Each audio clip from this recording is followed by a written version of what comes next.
اس بات پر متفق ہو جاتا ہے کہ اے اللہ سوائے تیرے رات کو دن میں بدلنے والا کوئی نہیں اور سوائے تیرے رات کو دن میں بدلنے والا کوئی نہیں، پھر اللہ کہتا ہے اس بات پر یقین کر لو تؤتی الملک من تشاء وتنزع الملک ممن تشاء وتعز من تشاء وتذل من تشاء۔ جس طرح رات اور دن میرے قبضے میں ہے، یاد رکھو کسی کو تخت دینا بھی میرے قبضے میں ہے اور تخت سے اتارنا بھی میرے قبضے میں ہے۔ آج اس تاریخی موقع پر میں دل کی گہرائیوں سے اپنے بہت ہی پیارے بھائی محمد حمزہ شہباز کو 197 ووٹوں کے ساتھ منتخب ہونے والے وزیر اعلیٰ پنجاب کو مبارکباد پیش کرتا ہوں۔ 2018 میں یہاں پر وزیر اعلیٰ کا انتخاب ہوا تو 186 ووٹ تھے اور آج یہاں پر وزیر اعلیٰ کا انتخاب ہوا تو 197 ووٹ تھے۔ یہ ہمارے لیے کافی ہے سمجھنے کے لیے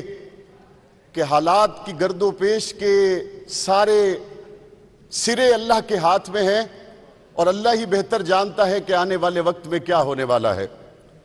میں نے ایک آیت کریمہ تلاوت کرنے کے بعد آج جس واقعے کو بطور خاص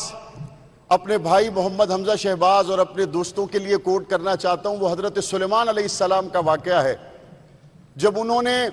ملکہ بلقیس کا تخت منگوانے کے لیے اپنے دربار میں بیٹھے ہوئے ایک جن سے کہا کہ لے آؤ گے، اس نے کہا میں لے آؤں گا، اس سے پہلے کہ آپ کا دربار برخاست ہو میں لے آؤں گا۔ ایک دوسرا شخص کھڑا ہوا، اس نے کہا میں اتنی جلدی لے آؤں گا جتنی پلک جھپکنے کے برابر۔ حضرت سلیمان علیہ السلام نے ابھی پلک جھپکی تو وہ سینکڑوں میل کا فاصلہ طے ہو کر تخت وہاں پر آ چکا تھا۔ حضرت سلیمان علیہ السلام نے جواب میں یہ نہیں فرمایا دیکھو ہماری ٹیکنالوجی کتنی بڑی ہے، دیکھو ہمیں کیسی طاقت دی گئی ہے، دیکھو ہمارے پاس کون سی صلاحیتیں ہیں، بلکہ اس کے فوراً بعد فرمایا ھذا من فضل ربی، یہ جو کچھ بھی ہے یہ میرے اللہ کا فضل ہے، اور فرمایا لیبلونی ااشکر ام اکفر، اللہ تعالیٰ نے یہ چیز مجھے دے کر آزمایا کہ میں اس موقع پر اللہ کا شکر ادا کرتا ہوں یا ناشکری کرتا ہوں۔ ہم اس موقع پر کہتے ہیں الحمدللہ رب العالمین، اے اللہ ساری تعریفیں آپ کے لیے ہیں، یہ جو کچھ الٹ پھیر ہے یہ سب کچھ آپ کے ہی حکم پر ہے۔ ہم اپنا پاکستان رائے حق پارٹی کے ساتھ اصولی موقف کو قائم رکھتے ہوئے ہم نے مسلم لیگ کا ساتھ دیا، اور میں مسلم لیگ کے دوستوں پر یہ بات واضح کرنا چاہتا ہوں، معاویہ اعظم طارق جس اصولی موقف پر آپ کے ساتھ کھڑا ہوا ہے، اس اصولی موقف میں آج سے پہلے جب اسی ایوان میں نبی کریم صلی اللہ علیہ وسلم کی ناموس کی بات ہوئی تھی، عمران خان کے بیان سے عشاق مصطفیٰ کے دلوں کو ٹھیس پہنچی تھی۔ حکومتی بینچوں پر ہونے کے باوجود اگر ناموس رسالت کے لیے کوئی ایک آواز اٹھی تھی تو وہ معاویہ اعظم طارق کی تھی۔ حکومتی بینچوں پر ہونے کے باوجود ہمارے ملک کے اس وقت کے وزیر اعظم نے جب امریکہ کا دورہ کیا اور قوم کی بیٹی ڈاکٹر عافیہ کی بات نہیں کی، حکومتی بینچوں پر ہونے کے باوجود ڈاکٹر عافیہ کے لیے بات کی تو معاویہ اعظم طارق نے کی تھی۔ ہم آج بھی اسی اصولی موقف پر قائم ہیں کہ حکومتی بینچوں پر ہونے کے باوجود جب رحمت للعالمین مسجد سے عشاق مصطفیٰ کے سینے پہ گولیاں چلائی گئی، ہم نے اس وقت بھی متوجہ کیا تھا۔ ہمارے بعض دوست کہتے ہیں مولانا آپ حکومتی بینچوں پر تھے، آپ نے حکومت کو تنقید کا نشانہ کیوں بنایا؟ میں ان سے کہتا ہوں آپ کو پچھلے 3 سالوں میں کرکٹ کی مثالیں سننے کا بہت موقع ملا ہوگا۔ اگر آپ شاہد افریدی کو پسند کرتے ہیں تو مجھے بتائیں کیا اس پسندیدگی کی وجہ سے آپ اس کی ڈیڈ بال کو بھی ٹھیک کہتے ہیں؟ آپ شاہد افریدی کو پسند کرتے ہیں، کیا پسندیدگی کی وجہ سے آپ اس کی وائٹ بال کو بھی ٹھیک کہتے ہیں؟ ایسا نہیں کرتے، آپ کی پسند اپنی جگہ پر، لیکن جناب اسپیکر ڈیڈ بال ہوتی ہے، وائٹ بال ہوتی ہے۔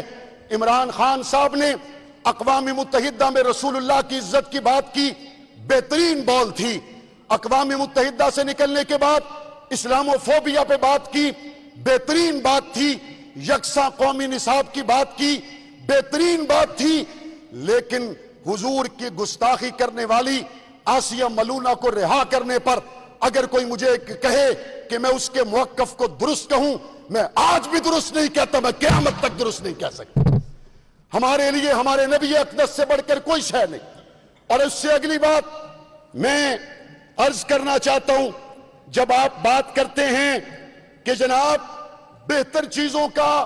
اور غلط چیزوں کا آپ نے تعین کیسے کرنا ہے، ریاست مدینہ کا نعرہ لگانے کے بعد کیا یہ بات واضح نہیں ہو گئی تھی کہ ہمارے لیے سب سے پہلی ذات اگر ہے تو وہ نبی کریم صلی اللہ علیہ وسلم کی ذات اقدس ہے؟ کیا وجہ ہے کہ پچھلے رمضان المبارک میں جب اس شاہ کے مصطفیٰ پر گولیاں چلائی گئی، آپ نے کہا ہم یورپی یونین کو ناراض نہیں کر سکتے، اور جب آپ کی جیب سے ایک خط نکلا آپ امریکہ کے سامنے سیسا پلائی دیوار بن گئے، آپ یورپ کے سامنے سیسا پلائی دیوار بن گئے۔ میں اس بحث کو مزید طویل نہیں کھینچنا چاہتا، لیکن میں یہ ضرور کہنا چاہتا ہوں، چھٹی گیند، اوور کی چھٹی گیند جو امریکہ کی سازش کے حوالے سے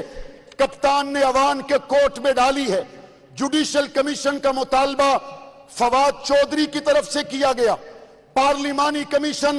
وزیر اعظم صاحب بنانے پر تیار ہے۔ میں مطالبہ کروں گا پنجاب کی اسمبلی کی پارلیمانی پارٹیوں کو اس کے اندر نمائندگی دی جائے، ہم وہاں بیٹھنا چاہتے ہیں، اس خط کا کٹھا چٹھا کھولنا چاہتے ہیں، ہم وہاں بیٹھ کر جوڈیشل کمیشن سے جو فیصلہ آئے اس کا انتظار کرنا چاہتے ہیں۔ اور میں اس بات کو واضح کر دوں، جس طرح چند دن پہلے وزیر اعظم صاحب نے بھی اس بات کو واضح کیا، اگر اس خط کے نتیجے میں یہ بات واضح ہو جاتی ہے کہ رجیم چینج کی بات کی گئی ہے، اس خط کے نتیجے میں یہ بات آتی ہے کہ باہر سے سازش کے نتیجے میں اپوزیشن کو حکومتی بینچوں پر بٹھایا گیا ہے، جو وزیر اعظم پاکستان کا موقف ہے وہی میری پارٹی کا موقف ہے۔ اگر امریکہ کی طرف سے یہ سازش ثابت ہو جائے، عمران خان تم پیچھے بیٹھ جانا، 10 قدم آگے ہم لڑیں گے، کیونکہ ہمارا ملک ہے، ہم اس کے لیے پیچھے نہیں بیٹھ سکتے۔ اور اگر بات امریکہ کی جاتی ہے، بطخ کے بچوں کو تیرنے کا طریقہ کوئی نہ سکھائے، ہم سے زیادہ امریکہ سے کوئی لڑا ہو تو میدان میں آئے، ہمیں پتہ ہے امریکہ سے کیسے لڑا جاتا ہے۔ شاملی کے میدانوں میں ہم کھڑے تھے، کالا پانی کے جزیروں میں ہم کھڑے تھے۔ اگر آپ کو ہماری تاریخ پوچھنی ہے، شاہ ولی اللہ کے ساتھی ہم ہیں، حسین احمد مدنی کی اولاد ہم ہیں۔ اگر آپ کو ہماری تاریخ پوچھنا ہے، مالٹا کے جزیروں میں ہم تھے، اور آپ امریکہ کی بات کرتے ہیں۔ اللہ کی مہربانی سے 20 سال ہمسائے ملک میں جنگ لڑ کر اگر کسی نے امریکہ کو دوڑایا ہے تو وہ بھی اللہ کی مہربانی سے آپ کے بھائی جیسے۔ راہ حق پارٹی کے معاویہ اعظم اس وقت پنجاب اسمبلی میں اظہار خیال کر رہے ہیں۔ انہوں نے حمزہ شہباز کو وزیر اعلیٰ منتخب ہونے پر مبارکباد دی، اور انہوں نے کہا کہ عزت اور ذلت اللہ تعالیٰ کے ہاتھ میں ہے۔ نہ کبھی کمپرومائز کیا ہے، نہ کر سکتے ہیں۔ ہم کل بھی پاکستان کے لیے کھڑے تھے، ہم آج بھی پاکستان کے لیے کھڑے ہیں، ہم کل بھی پنجاب کے لیے تھے، ہم آج بھی پنجاب کے لیے ہیں، ہم کل بھی سرےدار صداقت کے امی تھے، ہم آج بھی انکار حقیقت نہ کریں گے۔ اور آخر میں محترم سپیکر،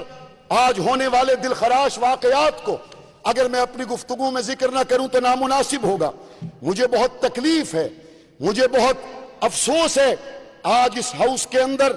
جس طرح سے صورتحال پیدا ہوئی، جس طرح سے ایک جتھا آپ کے اوپر چڑھ دوڑا، جس طرح سے انہوں نے آپ کی اور اس ہاؤس کی عظمت کو پامال کرنے کی کوشش کی، میں سمجھتا ہوں پنجاب کی تاریخ میں اس سے بدترین دن کوئی نہیں ہو سکتا۔ لیکن اللہ کا شکر ہے، دوسرے دن کا سورج طلوع ہونے سے پہلے پہلے آپ کے سر پہ سیرا ہے، آپ نے اس بدنامی کے داغ کو دھو کر رکھ دیا، آپ کے سر پہ سیرا ہے، آپ نے اس بدنامی کے داغ کو دھو دیا۔ اور جس جرت اور ہمت کے ساتھ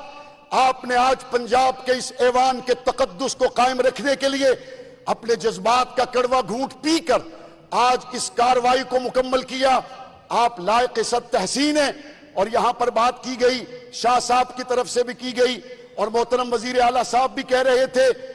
اس کی ایک کمیٹی بننی چاہیے اور تمام کرداروں کو سامنے آنا چاہیے۔ یہ نہیں ہو سکتا کہ سامنے میرے نبی کا نام لکھا ہو اور یہاں پہ دھما چوکڑی بجائے جائے، یہ نہیں ہو سکتا اوپر قرآنی آیتیں لکھی ہوں اور یہاں پر فحش گالیاں دی جائیں، یہ نہیں ہو سکتا یہاں پر درود پاک لکھا ہو اور اس ہاؤس کے تقدس کو پامال کیا جائے۔ آپ کمیٹی بنائیں اور اس کے کرداروں کو سامنے لا کر ہم ایسی عبرت بنانا چاہتے ہیں دوبارہ میرے پنجاب کے اس ایوان کے تقدس کو پامال کرنے کی کوئی جسارت نہ کر سکے۔ میرے بھائی محترم حمزہ شہباز صاحب نے پنجاب کے ترقی کے پہیے کو آگے بڑھانے کے لیے جس فکر کا اظہار کیا،